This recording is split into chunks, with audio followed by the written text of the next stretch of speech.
అందరికీ నమస్కారం అండి.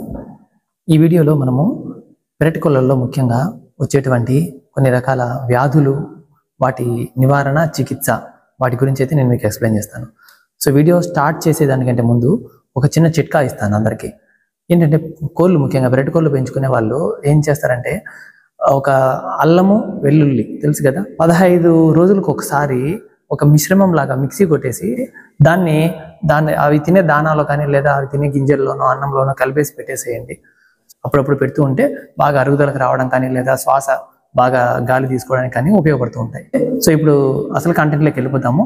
ఈ డిసీజ్ గురించి బాగా అర్థం అవ్వాలి అని అంటే మాత్రం ఖచ్చితంగా వీడియోని స్కిప్ చేయకుండా పూర్తిగా చూడండి. అలాగే మన యూట్యూబ్ ఛానల్ ఇంతవరకు మీరు సబ్స్క్రైబ్ చేసుకున్నట్లయితే దయచేసి సబ్స్క్రైబ్ చేసుకోండి. అలాగే వీడియో చివరి వరకు చూసి మీకు నచ్చినట్లయితే తప్పకుండా లైక్ చేయండి. సో వీడియోలో వెళ్ళే కొద్దీ ఫస్ట్ వ్యాధులు కలుగు చేయడానికి అసలు కారకాలు ఏంటి? వ్యాధులు కలగాలంటే ఏవైనా సరే వైరస్, బ్యాక్టీరియా, ప్రోటోజోవా, అలాగే పరాన్నజీవి, పారాసైట్ అంటాము. సో ఈ 4 ముఖ్యమైనటువంటి వ్యాధిని కలుగు చేసే కారకాలు అన్నమాట. అలాగే వ్యాధులు ఎలా స్ప్రెడ్ అవుతాయి? స్ప్రెడ్ అవ్వడానికి ఒకటి దోమలు, ఈగలు, పిడుదులు, పేర్లు, ఇవన్నీ ఒక కారకాలు. అలాగే వైల్డ్ బర్డ్స్ అంటాం, అంటే వలస పక్షులు అంటుంటాం కదా, కాకులు కావచ్చు, కొంగలు కావచ్చు, ఇలాంటివి ఏవైనా అవి కూడా జబ్బులను ఒక ఫారం నుంచి, ఒక ఊరి నుంచి ఇంకొక ఊరికి ట్రాన్స్ఫర్ చేసేదానికి అవకాశం ఉంటుంది. అవే కాకుండా మనుషులు కూడా బాగలేని పక్షిని పట్టుకొని దానికి ఏదైనా వైద్యం చేసి మళ్ళీ అదే చేతులతో మనం చేతులు వాష్ చేసుకోకుండా, క్లీన్ చేసుకోకుండా మళ్ళీ అదే చేతులతో బాగుండే పక్షిని పట్టుకున్నట్లయితే మనమే జబ్బును వ్యాప్తి చేసినట్లుగా అవుతుంది అనమాట. సో అది ఒకటి గుర్తుపెట్టుకోండి జాగ్రత్తగా. అలాగే వ్యాప్తి అయ్యే మార్గాల గురించి ఒకసారి చూసినట్లయితే ముక్కు ద్వారా కానీ, నోటి ద్వారా కానీ వచ్చే స్రావాల ద్వారా వ్యాప్తి చెందుతాయి జబ్బులు. అలాగే ఇవి రెట్ట వేస్తాయి కదా, పారుడు పోతాయి కదండి, ఆ రెట్ట ద్వారా కూడా వ్యాప్తి చెందుతాయి.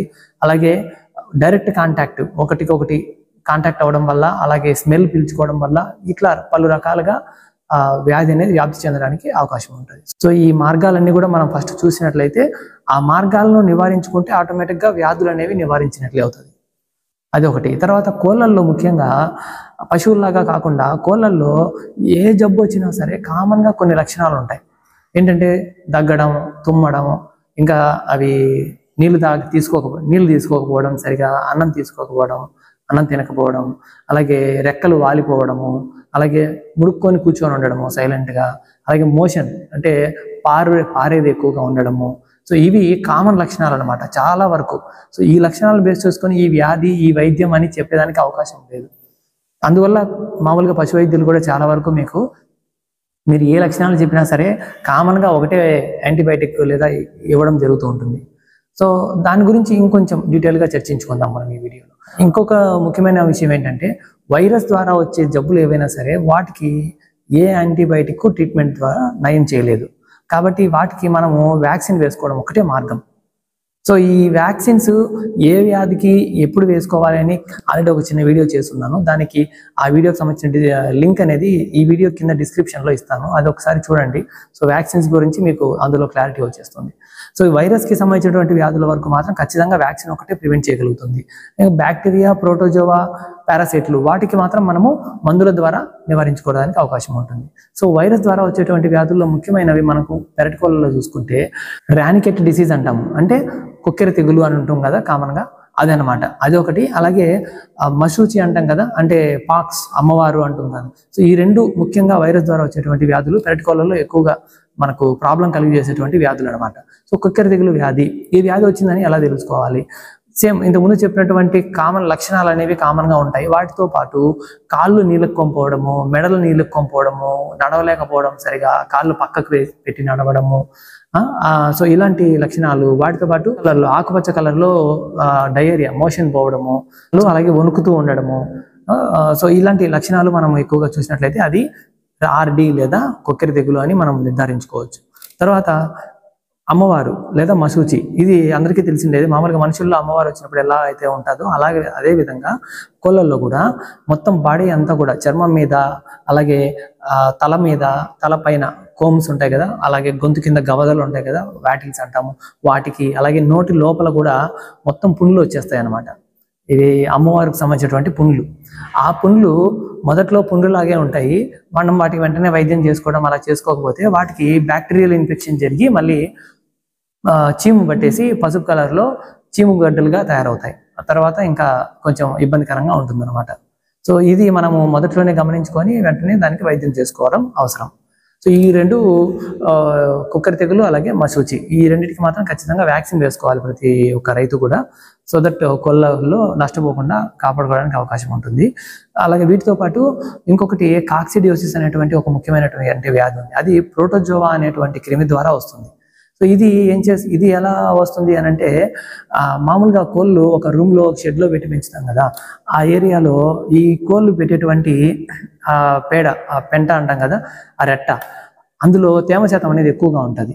దానివల్ల అవి కింద పడ్డ తర్వాత కింద మనం ఆల్రెడీ బెడ్డింగ్ కోసం వాటికి సాఫ్ట్గా ఉండడం కోసం అట్ట ముక్కలు లేదా పొడి చెక్క పొట్టు ఏదో ఒకటి వేసి ఉంటాం కదా. సో అందులో ఈ పేడ అలాగే తాగే నీళ్లు గింజలు అవన్నీ కింద పడేసి మొత్తం ఒక లిటర్ అంటాం దాన్ని. సో ఈ లిటర్ అనే దాంట్లో 80% తేమ ఉంటుంది మామూలుగా అయితే, కానీ 25% ఉండేటట్లు చూసుకోవాలి మనం మామూలు. అలాగే కాక్సిడియోసిస్ అనేటువంటి వ్యాధులు ముఖ్యంగా ఇలాంటి లిటర్ ఎక్కడైతే తేమ శాతం ఎక్కువగా ఉంటుందో అలాంటి చోటే వచ్చే అవకాశం ఉంది. ఆ వాసన పీల్చడం వల్ల దాని వలన వచ్చే అవకాశం ఉంటుంది. సో ఈ కాక్సిడియోసిస్ అనేది చాలా డేంజరస్ అండి. ఇది ఏంటంటే రక్తపారుడు అని అంటాం మామూలుగా అయితే దీన్ని తెలుగులో. అంటే మొత్తం రక్తంగా పారేటప్పుడు అంతా కూడా రక్తం వస్తూ ఉంటుంది. మొత్తం ఒకవేళ కట్ చేసి మనం ఓపెన్ చేసి చూసినప్పుడు కూడా లోపలంతా పేగుల్లో అంతా రక్తము ఉండిపోవడము, రక్తం గడ్డలు ఉండిపోవడము. సో ఇవి మనము ముఖ్యమైనటువంటి లక్షణాలుగా చెప్పొచ్చు. సో దీనికి వచ్చేసి మామూలుగా వైద్యం ఉంది, చేసుకోవచ్చు. సల్ఫా అనేటువంటి గ్రూప్కి చెందినటువంటి యాంటీబయాటిక్ మందులు ఉంటాయి. మనకు ట్రైసల్ఫా అని కానీ కోట్రిమ్ అని వస్తూ ఉంటాయి. సో వాటిని మనము కరెక్ట్గా డోస్ ప్రకారము ఒక 5 రోజులు వాడుకున్నామనంటే కూడా మనకు ఈ జబ్బుని నివారించుకోవడానికి ట్రీట్మెంట్ వైద్యం చేసుకోవచ్చు. నివారణ అనేది మీ చేతిలోనే ఉంటుంది.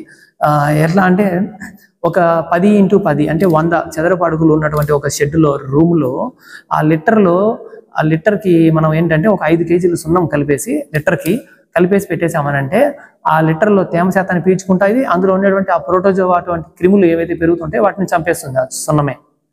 లేదు లిటర్ మొత్తం బయటికి తీసి క్లీన్ చేసి పడేసేసి కింద సున్నం అనేది ఒక పలచటి పొరలాగా పెట్టేసుకోండి. కొంచెం ఆరిన తర్వాత ఇంక ఇబ్బంది ఏమి ఉండదు. సో ఇది ఒక నివారణ మార్గం మనం చేసుకోగలిగేది.